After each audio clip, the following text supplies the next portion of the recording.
नमस्कार बच्चों, आज हम पढ़ेंगे बीए पार्ट सेकंड का फर्स्ट पेपर, जिसमें काव्य का काव्यखंड जिसमें है भ्रमर गीत। भ्रमर गीत का काव्य शिल्प। तो भ्रमर गीत एक शब्दार्थमयी रचना है।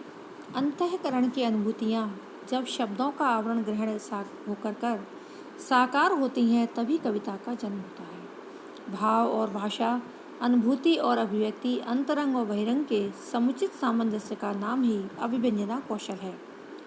सूरदास की वाणी में उत्कृष्ट काव्य का समग्र वैशिष्ट्य विद्यमान है। भ्रमर गीत के शिल्प सौष्ठव का सर्व प्रमुख आयाम भाषा लालित्य है।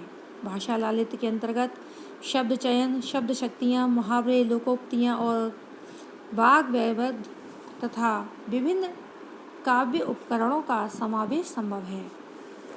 भाषा भ्रमर गीत की भाषा सहज, प्रभावमयी, परिमार्जित ब्रज है। इसमें शास्त्रीय और व्याकरणिक परिनिष्ठता की चमक दमक की अपेक्षा लोक व्यवहार की नैसर्गिक दीप्ति अधिक है।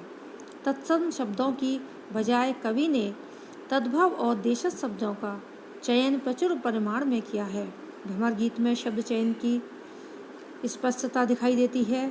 गौचारण को चलते हमारे पाछे कोसक धाये, कभों प्रार्थना कियो कलेवा सांझ न पीनी दहिया, बंसी बेनु सांवरी सखियो और अबेर सवेरो। शब्द शक्तियों में काव्य भाषा की अर्थ प्रवणता एवं मूलाधार वे शब्द शक्तियाँ हैं जो उच्चरित वर्णों के संयोजन द्वारा अभिप्रेत तात्पर्य का उद्घाटन हृदयों को संतुष्टि प्रदान करती हैं। काव्य शास्त्र में 3 प्रमुख शक्तियाँ बतलाई गई हैं: अभिधा, लक्षणा, व्यंजना।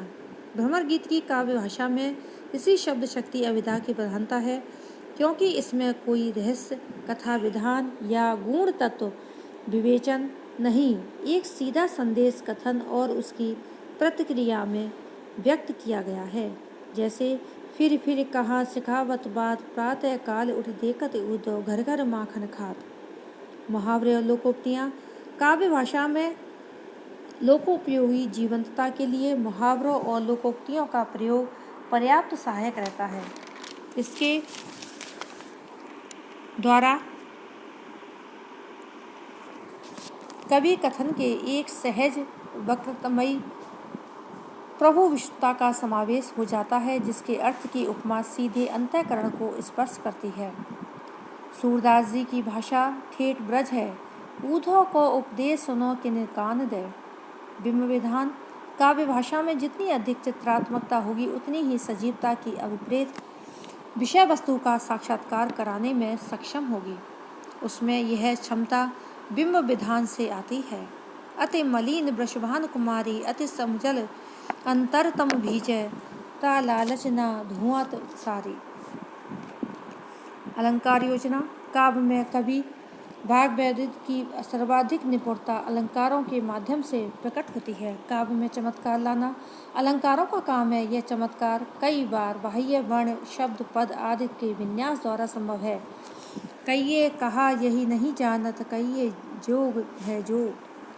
भ्रमर गीत में रीति काव्य के विभिन्न उपकरणों की कुछ झलक इसमें विद्यमान है। किसी भी पद को उद्धृत कर उसका अनुमान सहजता से लगाया जा सकता है कि उसमें राग संवेदनाओं का उच्छ्वल समावेग, अंतरतम की उद्दाम अनुभूतियों का अदम्य प्रभाव बहुत ही सुष्ठु रूप से चुने गए शब्दों के माध्यम से व्यक्त हुआ है। प्रत्येक पद स्वरसंधान के उपयुक्त ज्ञात्मकता का गुण अपने भीतर संजोए बैठा है।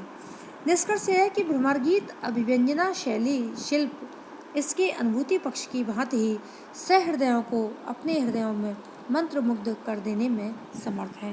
धन्यवाद।